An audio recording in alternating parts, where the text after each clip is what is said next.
Não é este o filho do carpinteiro? Não se chama sua mãe Maria e seus irmãos Tiago, José, Simão e Judas? Não vivem entre nós todas as suas irmãs?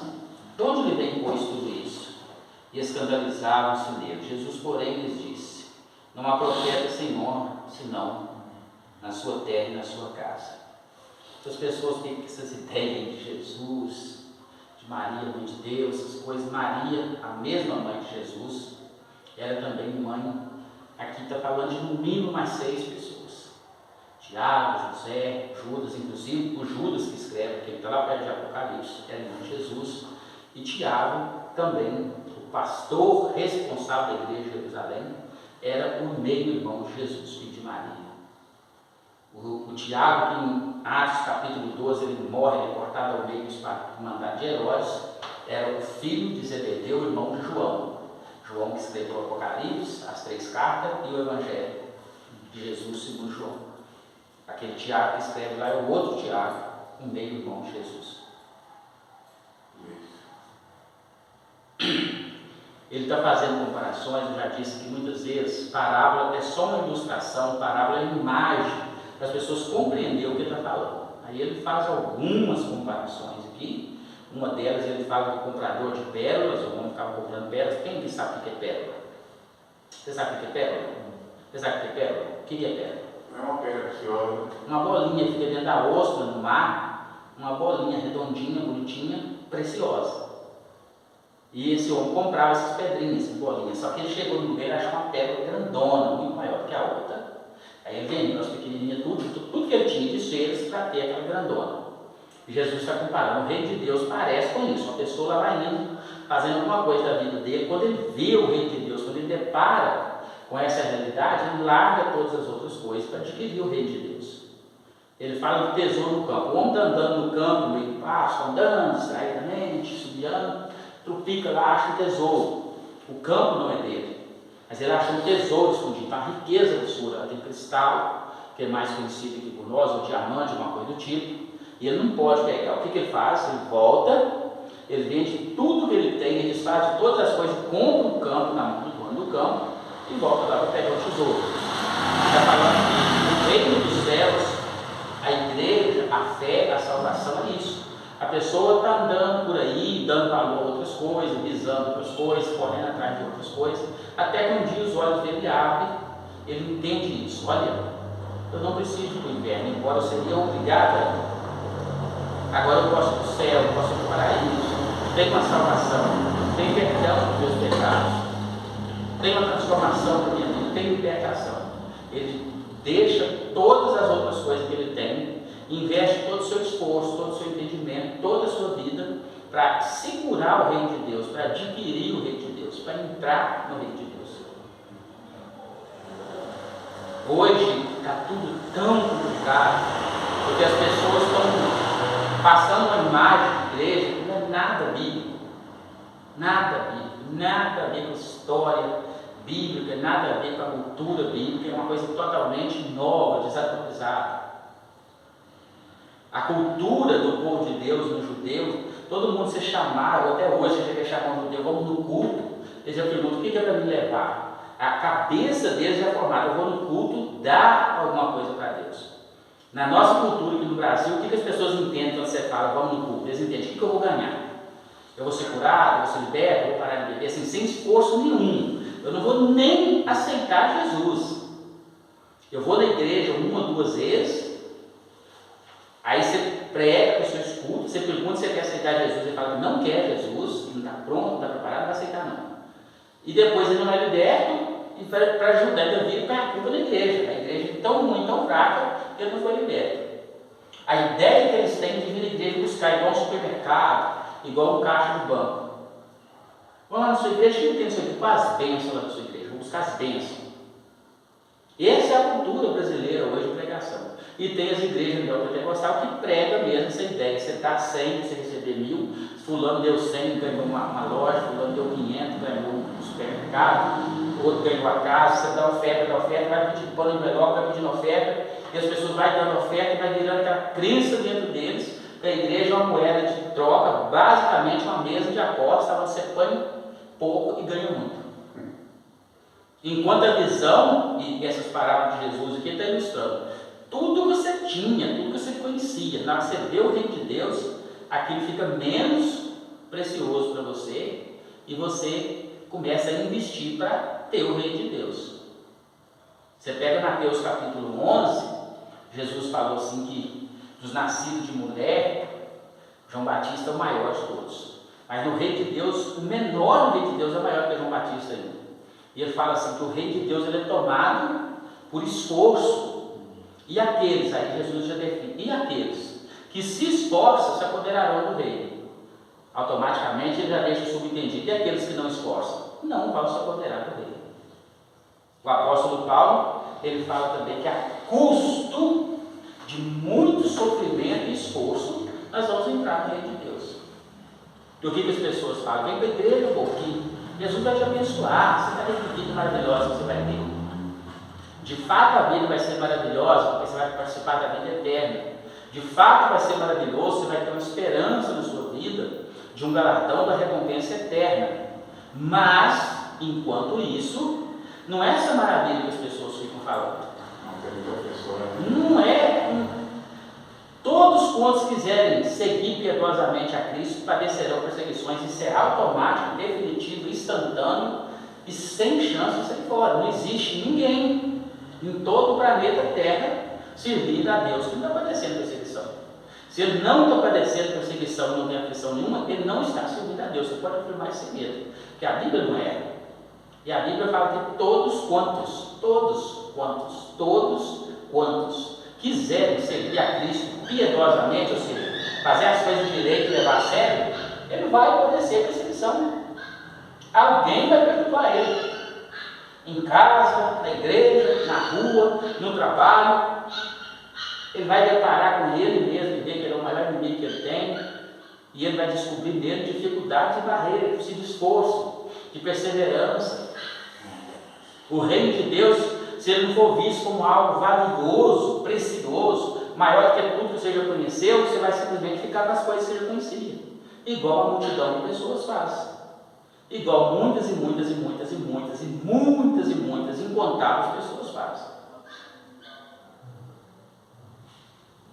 Aí, infelizmente, para a tristeza maior, muitas pessoas de dentro viram de lado sem sair de dentro, continua dentro, mas pregando a mensagem errada, falando para as pessoas uma coisa que não está na Bíblia, que não é aquilo. Vocês estão entendendo? Jesus, ele se escandalizava nele. Ele pregou, ele fez, ele mostrou, ele fez um monte de milagre, e o povo vira para ele e fala assim: mas de onde que vem essa sabedoria, esse poder miraculoso dele? Não é possível. Ele não é o filho de José, o carpinteiro? Ele não é o filho do carpinteiro de Nazaré? Ele não é o filho de Maria? Mas não conhece os irmãos dele, Júlia, José, Tiago? E também não conhecendo as suas irmãs? Escandalizava dele. A ponto de Jesus falar assim: um profeta não fica sem honra, senão na sua terra, no meio dos seus parentes. Aí eu pergunto, se falou isso de Jesus, que fez o que fez, que mostrou o que mostrou, você está esperando ele falar o que desse aí? Foi o João Pico que falou assim: você está esperando ser elogiado no mundo onde eles mataram o seu Senhor? É uma pergunta retórica. Você está esperando que os outros bate palminha, que te dá carinhozinho nas costas, se o próprio Jesus eles mataram ele? Ou você é um dos deles, do sistema deles, para pecar, para afrontar Deus, para fazer tudo errado e está tudo bem? Ou se você quiser santificar, se você quiser obedecer, se vier para a casa de Deus, você se constitui, diz a Bíblia, um inimigo do mundo. Você vira inimigo assim da hora para outra. Você é crente agora, então você é nosso inimigo. Então você está do outro lado. Então você é o chato, o quadrado, é da turma que não pode nada, é o santarrão, é o que está com a rapadura do braço, agora você quer dar uma de santo. Isso é tudo automático. Mas bendito seja Deus pela salvação que nos é oferecida, pela esperança que nós temos. E isso não é um conto de fada. Algumas pessoas acreditam em Maomé, outros acreditam em Buda, e vai acreditando em coisas por aí que já morreu, que já faliu, que já acabou. Nós cremos em Jesus Cristo, Filho de Deus, que se fez carne, habitou entre nós, que o povo de fato o matou, ele foi para aquela cruz no nosso lugar, mas ao terceiro dia ele ressuscitou e está vivo pelos séculos dos séculos. A nossa Bíblia, que quase ninguém, não sei, a cultura também, né? Satanás conseguiu uma certa facilidade. As pessoas, quando você fala de Apocalipse, eles ficam imaginando Armagedon, guerra, uma coisa horrorosa e complicada. O próprio nome Apocalipse significa, o que significa? O que significa o livro de Apocalipse, o nome Apocalipse? O que significa o nome Apocalipse? Revelação de Jesus Cristo. Apocalipse significa revelação de Jesus Cristo. O nome do livro é isso. E eles fazem aquela novela, aquela coisa tão mística, tão cheia de enigma, cheia de código que ninguém sabe. Na verdade, a Bíblia termina falando que o Cordeiro está no trono, falando que ele venceu, que ele ressuscitou, que ele agora é Rei dos Reis, Senhor dos Senhores, que ele é poderoso, que ele ganhou de tudo e ganhou de todos, que ele foi digno de abrir um livro, de desatar o selo, que ele garantiu, que ele assegurou nessa vitória. Deveria ser o livro mais lido da Bíblia, o mais estudado, que todo mundo deveria saber tudo. Criou-se uma cultura de que o livro de Apocalipse, ler Apocalipse fica doido. Apocalipse, ninguém entende Apocalipse não. Eu já vi pastores em cima do púlpito contando vantagens, falando de Apocalipse, escatologia, colocando uma ênfase na palavra escatologia, que significa nada mais, nada menos que coisas a respeito do fim dos tempos. E quando aquele mistério, ao mesmo tempo subindo ele, como um super a mais dos outros, enquanto ele está ensinando as ovelhas dele. O Apocalipse termina com a vitória do Cordeiro. O Apocalipse é o livro da nossa vitória, da nossa redenção, a nossa garantia. Ele estava usando para exaltar a si mesmo, porque ele sabia escatologia, e de fato, ele sabia quase nada de escatologia. A Bíblia é um livro para a gente não ler, mas Jesus disse para nós examinar. E a palavra grega que ele usa ali é semelhante a um garimpeiro com a peneira caçando um diamante. Vocês aqui já lavou cascalho de pegar diamante? Já lavou? Já lavou?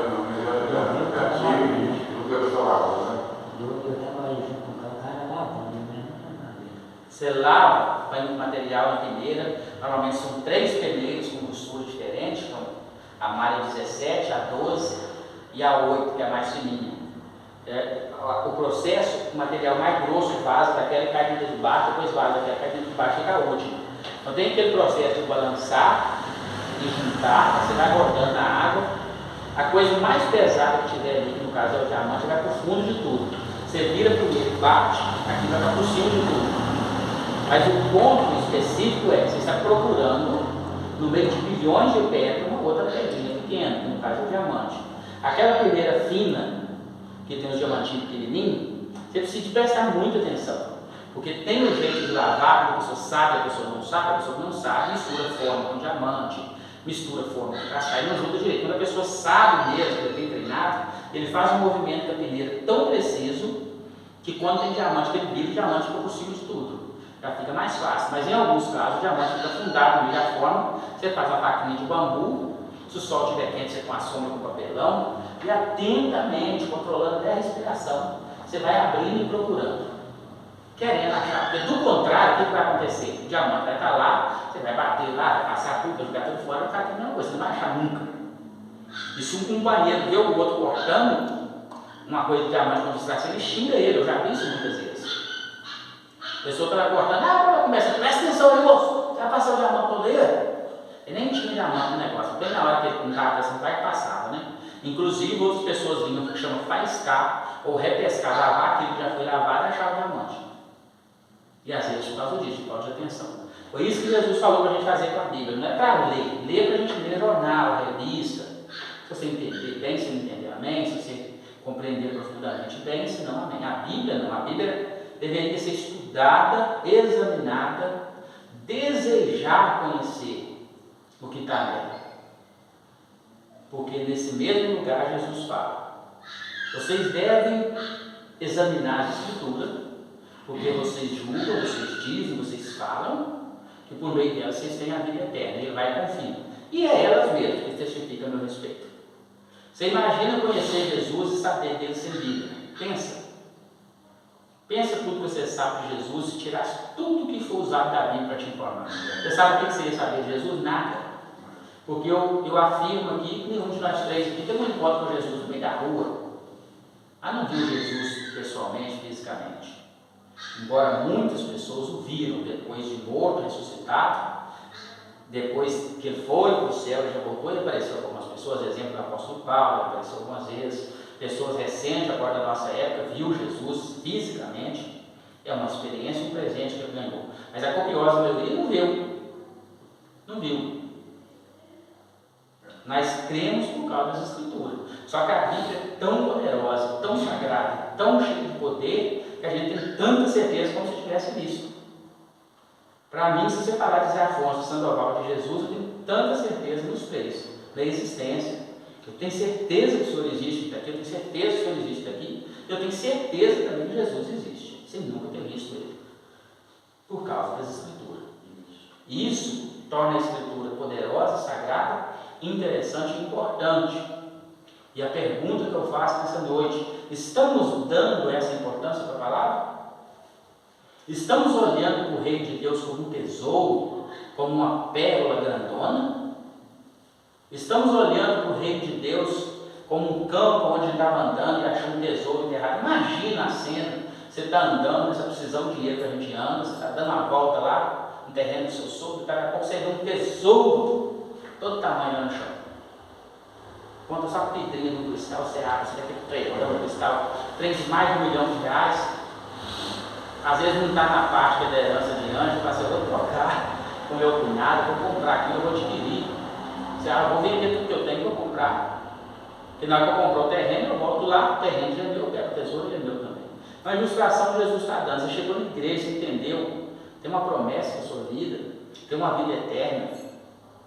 Primeiro, a Bíblia nos mostra quem somos, os pecadores que somos. Não é todo mundo que conseguiu ver o cheiro de Jesus e aproximar dele. A primeira percepção que ele tem: ele precisa. Ele é pecador.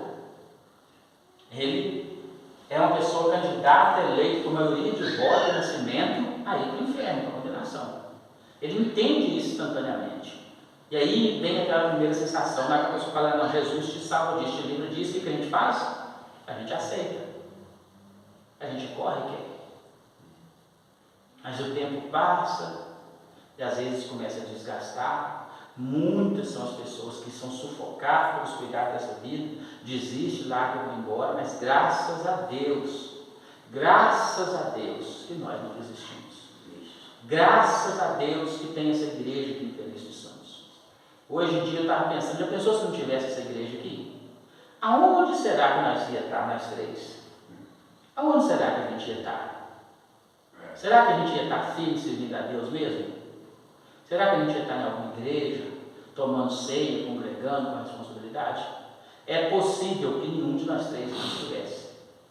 Eu, se não fosse essa igreja e o meu dever do meu cargo aqui nela, provavelmente, com tudo que eu passei de 2022 para cá, eu teria sucumbido na fé e desistido. Eu teria me entregado ao pecado com aquela ideia assim: é só por um tempo, depois eu conserto, é só vou ficar ligado nos dias aqui, depois eu volto. Provavelmente eu teria sucumbido ao caminho mais fácil.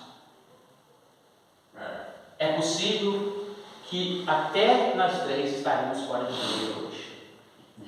Graças a Deus por essa porta aberta.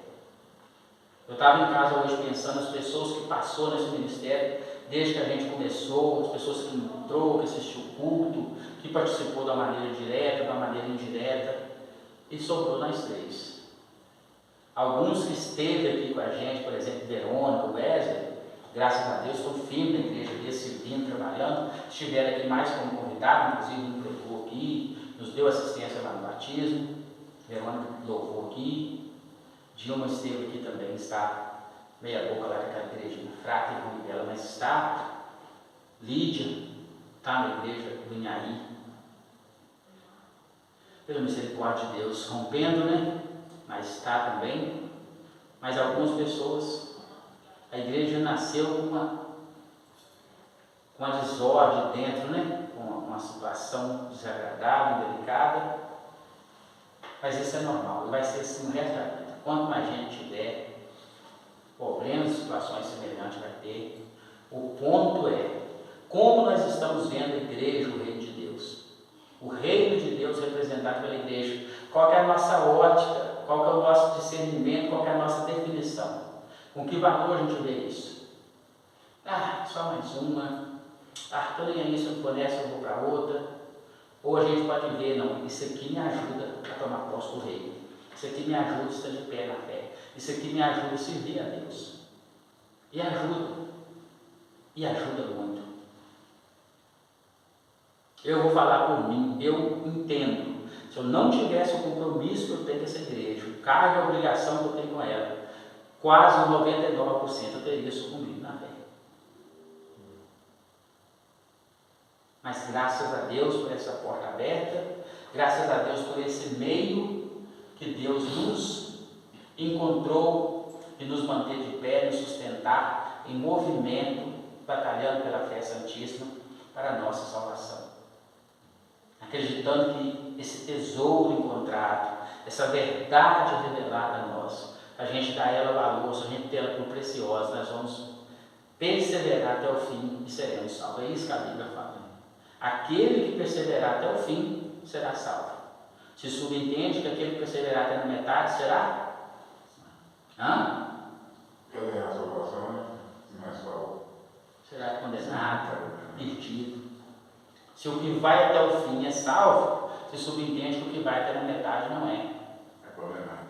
É condenado. Porque só tem essas duas coisas, o salvo e o condenado.